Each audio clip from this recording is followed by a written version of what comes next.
Yo, what's good, Jets Nation? This is Richie from Jets Media. The Jets have signed two new players to their practice squad, so I want to hop on the camera and give you guys my quick little reaction and breakdown of these two players. The Jets signed inside linebacker Alec Ogeltree and wide receiver Jaleel Scott. So we brought in guys to work out a couple days ago, and I know a lot of Jets fans were pounding the table for Hakeem Butler because he was a former fourth-round pick to the Arizona Cardinals last year. He didn't really get any playing time. It's a crowded wide receiver room. A lot of Jets fans wanted him, and we worked him out. But Joe Douglas decided to go his Baltimore Ravens route and sign a 6'5" guy in Jaleel Scott. So before I get into that, I'm going to talk about Alec Ogeltree. So our inside linebacker group is definitely good on paper, but it really worries me with these injuries, right? So obviously CJ Mosley's out.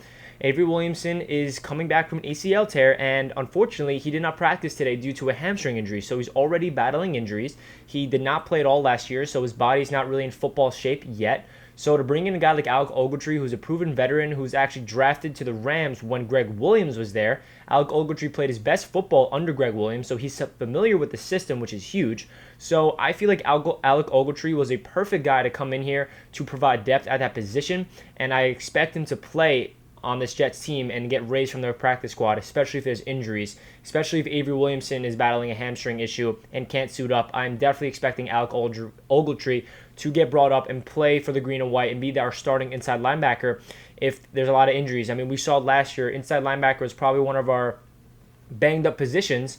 We had CJ Mosley, Avery Williamson penciled in as the starters, and as we all know, Avery Williamson went out with an ACL tear. CJ Mosley tears his groin. He's out for the year. Then we have backups playing. Neville Hewitt was playing. He got banged up. Blake Cashman was playing. He got banged up. James Burgess, everybody got hurt at that inside linebacker position. So Joe Douglas going out there and getting a proven veteran, Alec Ogeltree, is a really good sign that he's looking at the depth. He's looking at the positions that we need, and we need to have guys to really come in here because I trust Greg Williams to really capitalize on talent. And a guy like Alec Ogeltree, it's not like they're getting a new guy in the building who is really young and we need to develop. It's a proven veteran, like I mentioned. It's a guy that's really familiar with the Greg Williams system. So I think this is a guy that's going to actually have a big role on this Jets defense, especially if all these injuries. You know, Patrick Onawaso, he was supposed to come in here and be one of our starting inside linebackers. He is on IR with a knee injury. He should be back by week 3, week 4. And like I said, Avery Williamson is battling a hamstring. So for them to get Alec Ogeltree on the practice squad is huge for that linebacker position. Moving on to the wide receiver, Jaleel Scott. Like I mentioned, a lot of Jets fans want Hakeem Butler. But for those guys who do not know Jaleel Scott, he is a 6'5" big frame receiver who has a ton of potential. And the reason he got cut in Baltimore is because they're crowded at that position. They got a lot of new guys, and apparently that's one of the guys that their previous GM drafted, and their new GM wants like his own guys. You know, I watched a Ravens YouTuber break down his reaction when they released him. He was upset, and then his reaction when the Jets signed him, and they're like really happy for him. They're hoping he gets a good shot on the Jets. He is basically a 6'5" guy that works the sidelines and is a red zone threat. Expect him to be raised off the practice squad if there's a lot of injuries, if Brashad Perriman's knee continues to swell up, and there's a lot of guys banged up. You know, Chris Hogan, he's going to be starting for this team. He's a 32-year-old that's coming off knee surgery. We don't know if he's going to sustain a 16-game season.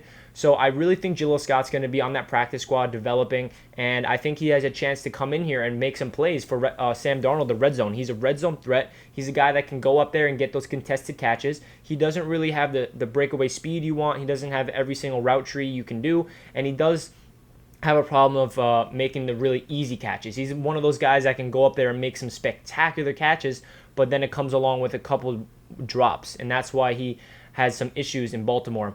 And if you look at his highlights last year, his Baltimore Ravens preseason highlights, he really flashed last year on the preseason in Baltimore.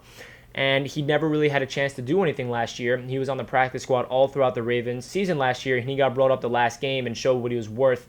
And he never really had a chance in the NFL to show that he deserves to be on an NFL roster. So for the Jets to go out there and really understand we need wide receiver depth as much as possible. And I know, like I keep saying, a lot of Jets fans, including myself, want a Hakeem Butler. I feel like Jaleel Scott and Hakeem Butler are kind of in the same boat. They both have high potential, high upside, haven't really seen a lot of volume reps in the NFL yet, so they're really unknown players.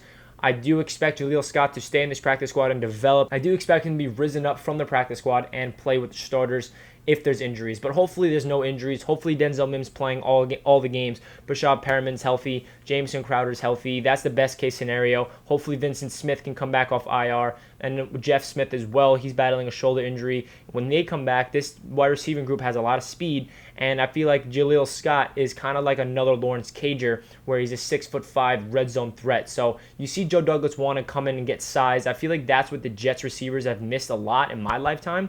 Brandon Marshall was like the only guy that came in here and was a bona fide number one, but he was a veteran. He wasn't a young guy that we developed.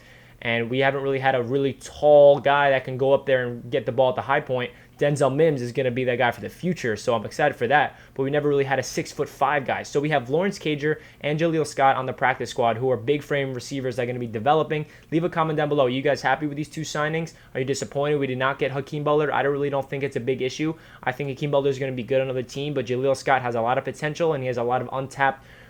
He has a lot of room to grow, so I think this is a good move from Joe Douglas, especially bringing in Alec Ogeltree because the inside linebacker position was really injured last year, so we need depth at all costs. So yeah, I just want to make a quick video of my reaction to the roster moves today. Leave a comment down below what you thought of the video, and as always, let's go Jets. I am so excited for football to start. Tonight is Patrick Mahomes versus Deshaun Watson. Leave your game predictions down below. I love hearing you guys' comments, and hit that subscribe button if you're new to the channel. I hope you guys have a fantastic day, and I'll catch you guys in my next video. Let's go Jets. Peace.